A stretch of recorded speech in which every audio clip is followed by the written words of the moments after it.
Olá, esse é o programa Viva a Vida. E o programa Viva a Vida tem como objetivo sempre levar a você que está aí nos vendo um pouco de utilidade. Não só utilidade pública, mas também utilidade para a sua vida. Como? Levando a você informação, conhecimento, tudo aquilo que possa agregar, acrescentar na sua vida e lhe trazer satisfação pessoal e solução. E falando em solução de conflitos, né? Vamos falar sobre diálogo, vamos falar sobre as várias situações que ocorrem que nos fazem tanto mal, que trazem para a gente aí situações que a gente não quer, que acabam emperrando a vida da gente. Estamos aqui com o Dr. Antônio Carlos Osório. Dr. Antônio Carlos, muito obrigada por estar aqui. É um privilégio para a gente, uma grande honra recebê-lo. Dr. Antônio Carlos Osório é promotor de justiça e hoje em dia não só atua no Ministério Público, mas também como pessoa. Eu sou uma fã, uma admiradora, confesso, né? Me sinto lisonjeada com a presença do Dr. Osório aqui. E vamos conversar um pouquinho sobre justamente toda a solução de conflitos, sobre diálogo. Dr. Osório, as pessoas são muito complicadas? As pessoas são complicadas porque aprenderam a complicar. As pessoas aprenderam, nós temos uma cultura que dificulta o diálogo. Apesar do diálogo ser uma ferramenta mais antiga do homem, a nossa cultura é de não fazer o diálogo, é de se afastar do diálogo e quando há o conflito é de brigar, ao invés de dialogar. Por que isso ocorre? Porque nós temos uma cultura de não dialogar, de não olhar olho no olho, de não ser assertivo, que é ser sincero, e de não procurar o outro quando está com problema. Então essa é uma cultura que nós temos e é uma cultura muito complexa e muito difícil de ser resolvida, porque ela depende de toda uma experiência que vem desde a infância, né? O diálogo é construído desde a infância. O senhor acha que não só com relação à família, ao próprio contexto familiar que estimula ao não diálogo, mas também a própria cultura latino-americana? É uma cultura muito do mundo ocidental. O mundo oriental, eu morei na Ásia, que eu fiz um trabalho pela ONU em Timor-Leste. O mundo oriental, ele tem uma facilidade maior de resolver os seus problemas através do diálogo. As pessoas verbalizam mais? As pessoas estão, é uma cultura mesmo. As pessoas estão acostumadas desde cedo a conversar, a resolver os seus problemas em casa, a resolver seus problemas com os vizinhos, através do diálogo. Então, isso é cultural. Aqui nós temos uma cultura do não, né? Não pode, não faça. A primeira coisa é não. A primeira coisa sempre é não. Não. Depois vai pensar, né? E os pais dialogam muito pouco com os filhos, os irmãos dialogam muito pouco entre eles. E agora, com o mundo tecnológico, com a tecnologia dos celulares e da internet, isso ainda complicou um pouco mais, porque as pessoas estão mais isoladas ainda. Se afastam mais. As pessoas se afastam. Verdade.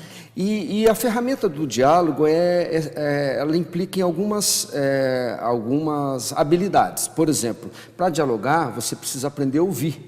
Né? Não há diálogo sem escuta, você precisa aprender a escutar o outro. Porque o diálogo são duas pessoas falando, né? São duas pessoas falando, senão fica monólogo. Existem pessoas que elas escutam, mas elas não ouvem. Sim, isso é muito comum. A pessoa não está acostumada, porque a escuta, ela implica em olho no olho e implica em escutar com os ouvidos, mas com o coração. Implica em você entender a dor do outro, entender o problema do outro, se colocar no lugar do outro, que é a empatia. E nós temos uma dificuldade muito grande de ouvir o outro. E isso é desde muito cedo, né? O adulto, ele ouve muito pouco as crianças. A gente fala sobre as crianças, mas a gente fala muito pouco com as crianças, né? E essa cultura do diálogo, ela precisa surgir desde a infância, né?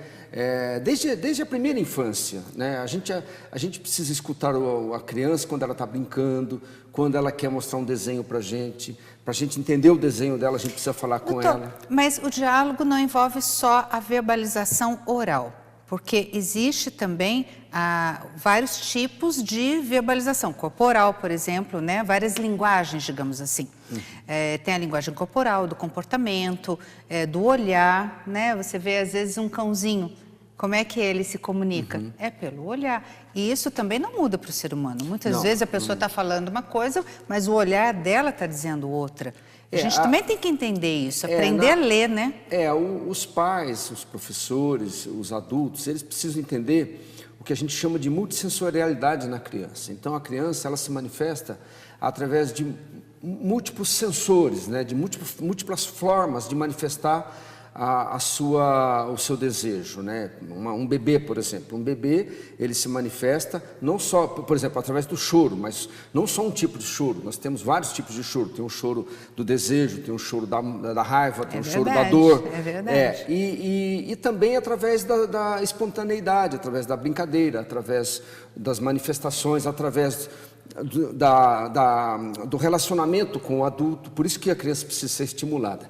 E aí você leva isso para a vida. Você precisa trabalhar desde a primeira infância, na creche, na pré-escola, mas também na escola, no ensino básico, no ensino fundamental, no ensino médio, essa cultura do diálogo, que é a cultura de promover a participação e promover a escuta do outro. Isso serve para pais e para professores. Quando você cria essa cultura do diálogo, como ocorre muito mais no mundo oriental do que no mundo ocidental, você resolve melhor os seus problemas. Você não precisa levar os seus problemas para outro resolver.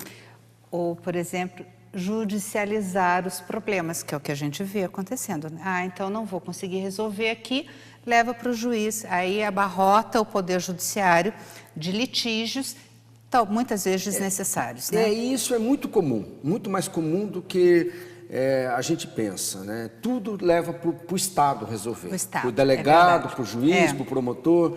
Eu até tenho uma passagem que eu gosto de contar, que ocorreu comigo. Uma amiga estava com um problema muito sério com o vizinho e queria de todo jeito conversar comigo na minha casa. Eu a recebi. E ela contou do problema dela com o vizinho, que era um problema muito sério, que ia acabar dando até morte, né? Porque normalmente é problema de terra, e problema de vizinho ia dá dar morte mesmo. E aí ela chegou, contou o problema dela com o vizinho. Era um problema de relacionamento ali entre os vizinhos. O vizinho manchou o quintal dela, caiu um negócio no quintal dela, um começou a perturbar o outro, e ela reclamou com o síndico, depois não deu certo, ela reclamou com o conselho ali do condomínio, e depois levou para o delegado, virou BO, foi para o promotor, foi para o juiz, e nisso outros BOs foram sendo criados. Sim, e aí há desdobramentos. Aí né? há o que a gente chama de escalada do conflito. O conflito ele ganha um volume, né? Ele ganha uma escalada. Bom, aí ela foi em casa contando, nós estamos a ponto de ficarmos doentes e matar o outro. É isso que vai acontecer, porque daí a briga aumentou. O conflito ele passa dos diretamente envolvidos para os indiretamente envolvidos. Sim, agrega, vizinho, né, todos. Todos filhos, os envolvidos, família. Família toda fica envolvida e todo mundo começa a alimentar aquele ódio recíproco. E aí, depois de 2 horas de relatar o conflito para mim, ela falou assim, o que eu faço? Eu falei, eu tenho uma solução que você não procurou. Eu falei, você precisa bater na porta do vizinho e falar que quer conversar com ele. Ela falou, não, mas não sei o que, não posso, porque agora já está na justiça. Tal. Falei, vai lá, bate e fala, eu vim aqui desarmada para conversar com você. Bom, isso foi num dia à noite, ela saiu de casa acreditando que isso ia dar certo. Eu falei, isso vai dar certo. No dia seguinte, por volta de 10 da manhã, ela falou, eu estou indo com o vizinho na delegacia para tirar os BOs que estão, que estão marcados, e ainda vamos levar o caso ao promotor para tirar a ação judicial. Eu falei, tá vendo como deu certo? Porque você procurou todos os caminhos e não procurou o principal, que é bater na porta do vizinho e tentar resolver com o vizinho aquele problema que você estava tendo. Por quê? Porque nós estamos acostumados a pegar o problema e deixar para o Estado resolver. Mas porque, às vezes, o diálogo é difícil. O diálogo é difícil porque você tem que sair do seu pedestal de poder ou daquela pessoa que entende que está certo o tempo todo, Exatamente. Né, dessa empáfia de que eu estou sempre certa, para ir até lá, baixar a guarda e resolver.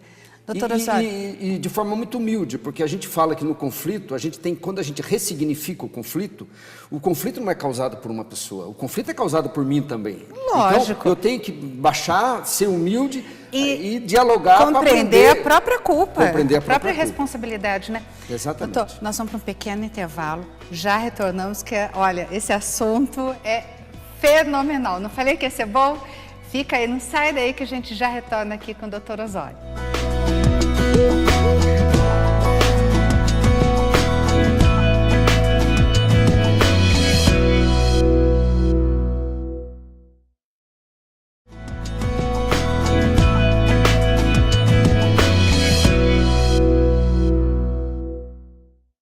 Olá, retornamos aqui com o nosso programa Viva a Vida. Estamos recebendo aqui em nossos estúdios o Dr. Antônio Carlos Osório. Ele é promotor de justiça e é especializado em resolução de conflitos. Olha só, a gente já conversou no último bloco sobre a necessidade do diálogo, que é essa cultura que não é implantada aqui no mundo ocidental, muito menos nas nossas famílias, e que a gente tem que estimular.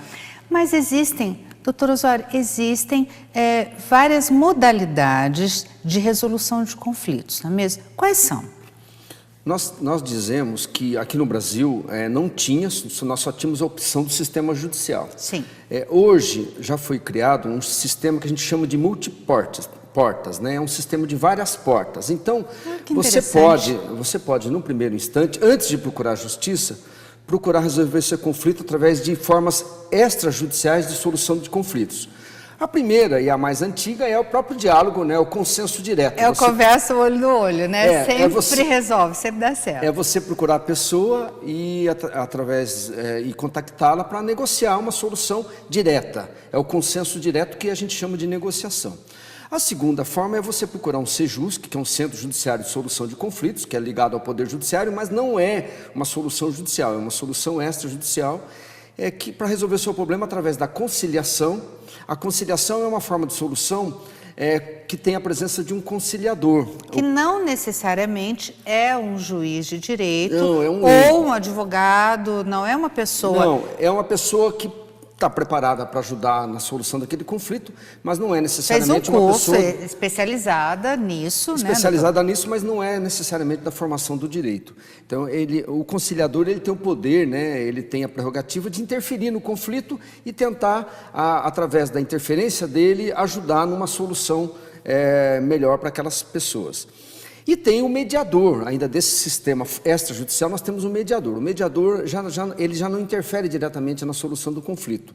Ele estimula as partes através de perguntas, através de mecanismos, de técnicas, para que elas próprias consigam uma solução para aquele conflito. Então, elas mesmas chegam a uma solução para aquele caso. Seria o quê? Um psicólogo, um terapeuta? Não é psicólogo. Não. Pode ser, tal qual o mediador, o conciliador, é um profissional que é treinado para aquilo. Pode ser qualquer pessoa do povo, pode ser pessoa sem... Mas ele é treinado, pode ser coach? Pode ser, um tipo um coach, pode ser uma pessoa sem formação. Aliás, os grandes mediadores são pessoas que estão acostumadas a lidar com gente, porque a gente costuma dizer que não adianta ter técnicas, ter conhecimento, ter formação, se você não sabe lidar com pessoas. E as pessoas são diferentes, E as pessoas são diferentes. Então, você tem que se livrar um pouquinho das ferramentas, das técnicas e saber lidar com pessoas. Então, agora, é claro que os mediadores mais comuns são advogados e são psicólogos, porque pela própria profissão que leva a isso, né? Mas assim, não há necessidade nem de ter formação jurídica, eu falo nem sempre que psicológica. o advogado ele acaba fazendo um curso de terapia intensiva também, porque como é que ele vai auxiliar, ajudar um cliente dele que está passando por uma situação de conflito, muitas vezes emocionalmente já destruído, né? Sim. E se ele não tiver condições mínimas e sensibilidade mínima para ajudar aquela pessoa. Então, acaba tendo um pouco desse conhecimento, né, da psicologia, da terapia, até pela própria necessidade. E o psicólogo, por sua vez, também, que atua na solução de conflitos, com certeza ele deve conhecer um pouco de leis. Perfeito, é um pouco isso. E aí nós vamos depois para o sistema judicial, que é o sistema judicial não. O sistema não consensual de resolução de conflito, quando você deixa o conflito para um terceiro resolver. Aí nós temos o sistema de arbitragem, que é um árbitro que resolve, e temos o sistema judicial em si, que é o sistema que você deixa a sua demanda, o seu conflito, para um juiz resolver. Então hoje nós temos esse sistema multiportas, né? São várias portas para a solução do seu conflito. Mas a porta mais fácil, mais antiga, ainda é o diálogo. Agora, às vezes, o conflito ele adquiriu um contorno muito grande, uma complexidade muito grande, que é só através do sistema judicial para tentar resolver ainda, porque às vezes nem o sistema judicial consegue resolver. Muitas vezes acaba agregando, né, pessoas que não tinham nada a ver com aquele conflito principal e que acabam entrando em conflito entre elas, familiares muitas vezes, né, outros vizinhos, aqueles que são mais simpáticos a uma causa ou a outra e que querem. Agora, A minha pergunta é o seguinte, a questão do poder. A pessoa, para ela encontrar uma solução, ela tem que baixar a guarda e ela tem que entender que ela não tem o poder absoluto, que ela não está certa o tempo todo. Isso é muito difícil de, às vezes, fazer com que a pessoa entenda que ela não tem essa disputa de poder, é isso que eu estou dizendo. Porque, às vezes, as duas pessoas estão disputando poder. O objeto principal do litígio já nem importa mais. Elas estão disputando quem é que tem mais poder. E a gente vê isso até em direito de família, né? Sim, isso acontece no divórcio. muito. Isso acontece muito e está muito ligado realmente a uma falta de cultura do diálogo. Porque se você tem uma cultura do diálogo, você vai direto, já tenta resolver aquilo, resolve de forma rápida aquilo. Já tira da frente, Tira né? da frente, para que o conflito não cresça. Então, por exemplo, você teve um incidente na rua, você esbarrou seu carro num outro carro.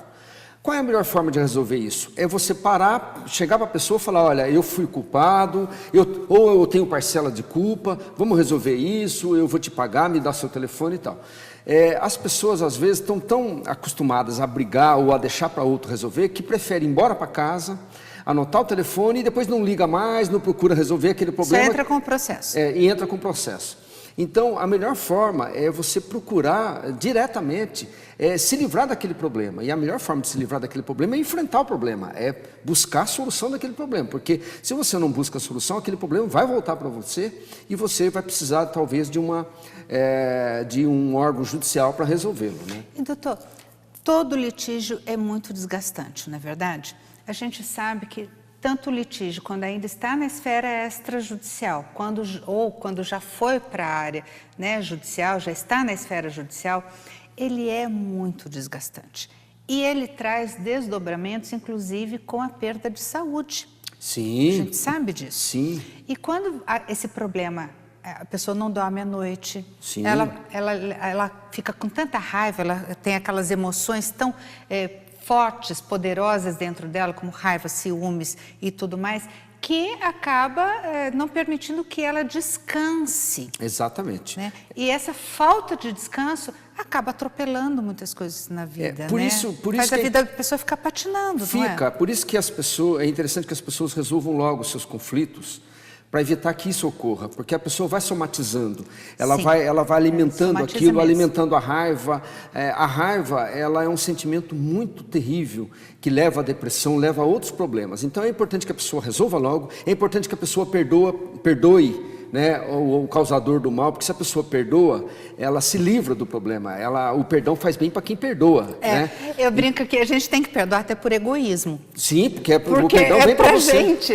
O perdão vem para você. Então, quanto mais cedo a pessoa se livrar do conflito, perdoar, resolver o problema, melhor para a pessoa, melhor para todos. Então, a solução consensual de um conflito, ela é importante para o grupo, é importante para todo mundo, sabe? Então, e para a sociedade como um todo. E para a sociedade como um todo. É necessário mesmo. Doutor Antônio Carlos, eu, de antemão, já agradeço a sua vinda aqui para nós. É, assim, um privilégio. Obrigado, eu que agradeço. Imenso, uma honra muito grande. Espero que retorne quando a sua agenda permitir, para a gente continuar conversando sobre esse assunto, mas também sobre os projetos que o senhor toca aí no Ministério Público, que eu sei que são aí, que vêm do coração e que auxiliam muita gente, muitas comunidades. Mas, independente disso, eu gostaria que o senhor deixasse uma mensagem para quem está nos vendo ali do outro lado e que esteja vivenciando uma situação de conflito nesse momento. O que o senhor pode dizer para essa pessoa? A melhor forma de você procurar resolver o conflito é, em primeiro lugar, você fazer uma autocrítica, você falar onde eu errei, qual é a minha parcela de culpa nesse conflito e como eu posso fazer para me aproximar daquela pessoa com quem eu estou brigando para tentar resolver o problema. Então, o diálogo é a grande ferramenta para você resolver seu problema, mas para chegar nele você precisa alimentar uma humildade, chegar na pessoa e falar, olha, eu quero resolver esse problema amigavelmente com você, vamos, mesmo que seja para você levar um não. Vamos tentar resolver isso? Vamos tentar resolver da melhor forma possível isso, porque também, às vezes, a gente não encontra uma solução para o problema. A gente consegue, às vezes, gerenciar o problema. Mas, ainda assim, tudo isso passa pelo diálogo. Então, o melhor conselho que a gente pode dar é procure sempre dialogar com a outra parte. Isso exige humildade, exige você chegar lá, na cara dura, bater, falar, olha, humildemente, vim aqui conversar com você. Mesmo que você leve um não, insista que isso é importante. A melhor forma de resolver seus problemas é através do diálogo. Doutor Antônio Carlos, muito obrigada. Olha, foi excepcional o programa de hoje. Você não saia daí, porque nós vamos continuar conversando. Daqui a pouco a gente vai conversar um pouquinho sobre a área jurídica. Eu vou dar dicas sobre imóveis. A gente vai falar sobre uso capião. Não sai daí!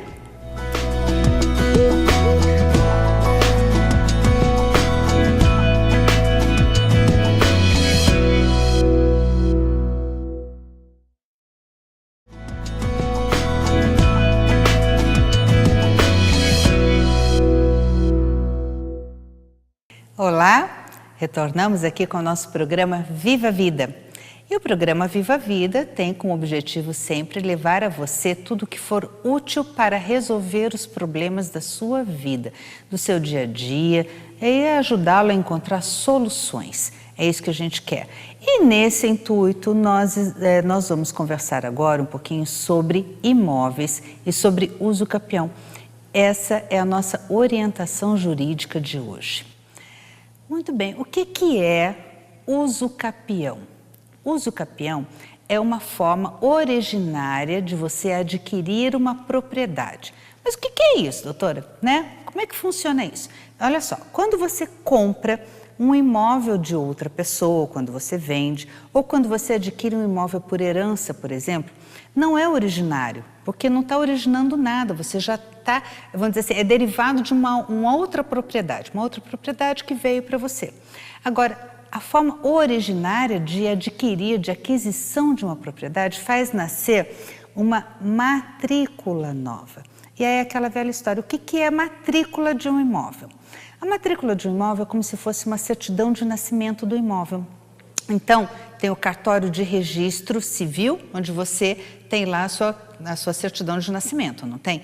E tem o cartório de registro de imóveis, onde tem a matrícula do imóvel, que seria a certidão de nascimento do imóvel. Então, tem lá uma gleba maior, que ela é dividida, ela é desmembrada em partes menores. Aí tem uma matrícula mãe, que a gente chama, uma matrícula da parte maior, e nascem várias matrículas pequenininhas para cada imóvel novo que surgiu.